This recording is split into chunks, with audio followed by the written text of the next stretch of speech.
Yo, Nikon is not playing around with this camera.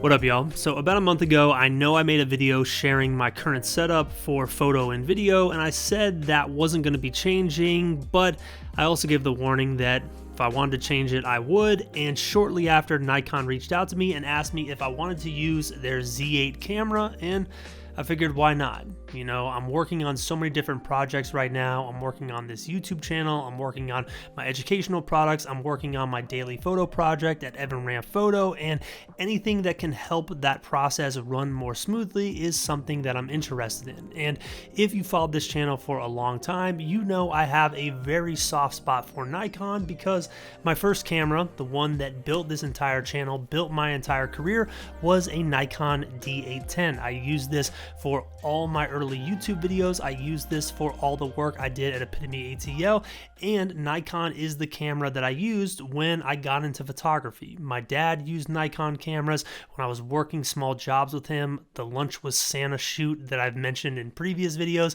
he was using a Nikon camera, and that's what I was familiar with. It's like my home base, you could say. And up until around 2020, I was actually very happy with Nikon, but I felt like they were falling behind in video, and I eventually changed systems because all those projects that I just mentioned have a video component to them, and I just felt like I couldn't keep up using Nikon cameras. But with that said, as y'all know, Nikon has made a lot of changes in the last couple years, and once I got this Z8 in hand, me and Alec went out to Highlands, North Carolina and Clayton, Georgia to test it. So throughout the video, you're gonna see a bunch of behind the scenes footage of me testing this camera. I'm gonna show the photos, show the videos. At the end, I'll talk about my favorite photo. So with that being said, this is a first impression video. Over the course of the next month, I'm gonna dive a little deeper into the photo side and video of this camera with their own separate videos. I'm thinking a Nikon street photography video, and I'm thinking just a video overview trying to work with the raw video that this camera is capable of.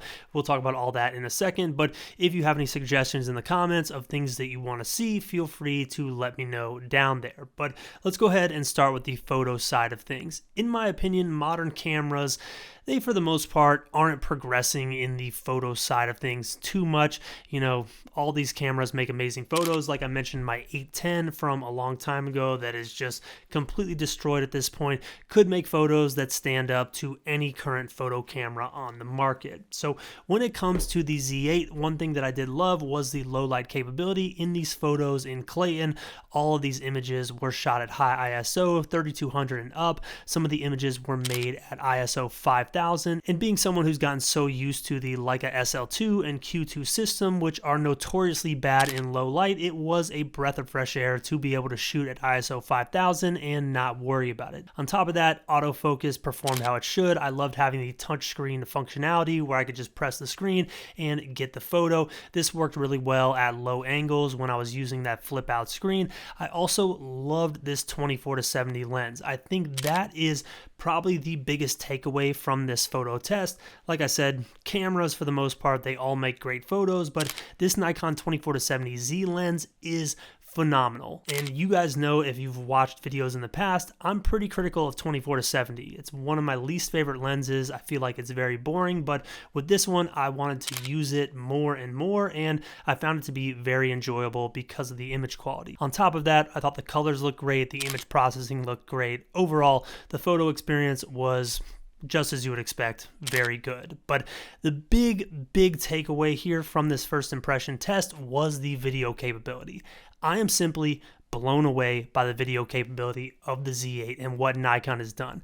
Like I mentioned previously, the reason I moved away from Nikon was because I felt like they were falling behind in the video category. It seemed like every single camera that was coming out was way ahead of Nikon in terms of autofocus, in terms of picture profile, in terms of video codecs, in terms of resolution and frame rate combinations.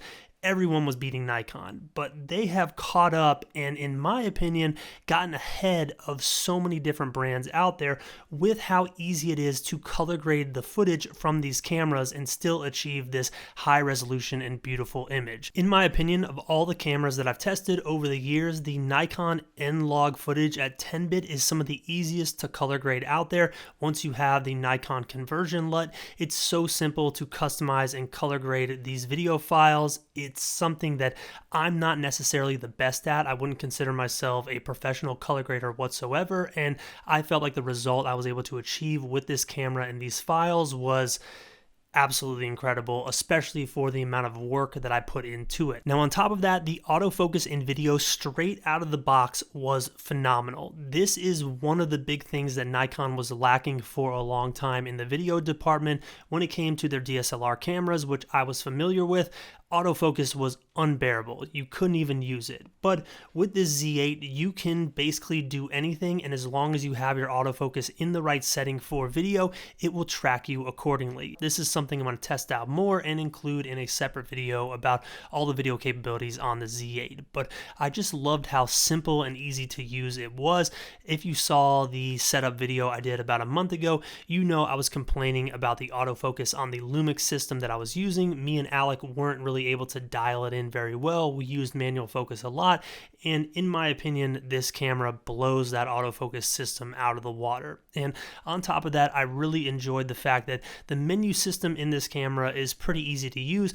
That could be a little bit of a bias on my part because I've been using these cameras since I was a kid, but it was just refreshing and nostalgic to be back using a camera system that I essentially built my career on. And that leads to a question I'm sure some of you will have, which is, am I going to switch all of my stuff over to Nikon and the Z8? Right now, that is a question that I can't necessarily answer. I want to test this camera more. I want to use it more for photo, want to use it more for video, and really get an idea of how it performs and share all those experiences with you. But my philosophy on camera gear is one that maybe a lot of people who watch this channel won't necessarily understand, but I like to use what makes my job easier. I'm someone who is sharing a photo every day on Instagram, someone who's making a video every single week on YouTube, someone who's making short form videos for Instagram Reels and YouTube Shorts. And I want to be able to do that as seamlessly as possible. So if this camera delivers the ability to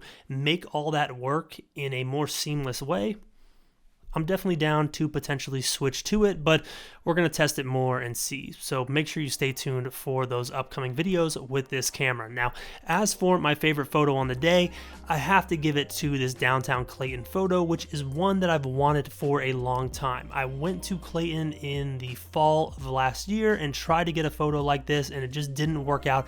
So to be able to get there early in the morning and make this photo when the streets were completely empty, it was so satisfying. If I'm going to rank this one out of 5, I'm going to rank this a 4.6 out of 5. Now, if you're someone who has my presets from evanramf.com, this is the formula to make that edit possible.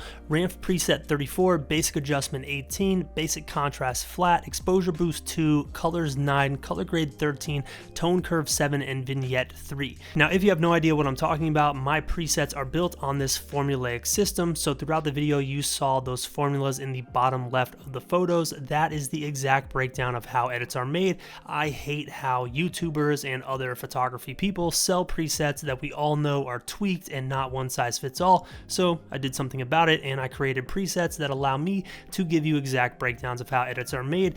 If you're interested in checking those out, you can go to the link in the description on today's video, pick them up, support the channel, and get edits that look exactly like mine. I share formulas with all the photos that I post on Instagram, so you can constantly get inspiration on how photos are made. But that right there is my first impressions of the Nikon Z8. I'm loving being back to a system that I'm so familiar with, and I'm very excited to continue using this and make more videos for y'all, sharing my experiences. One important note for anyone who's still watching at this point: if you are familiar with the 12-bit RAW video in Nikon cameras, please leave a comment giving me some direction on learning how to process this video and use it properly. I've been trying to find information and figure it out, and it's complicated. I don't exactly know what I'm doing, so I'm asking y'all for help. This is something I definitely want to explore more.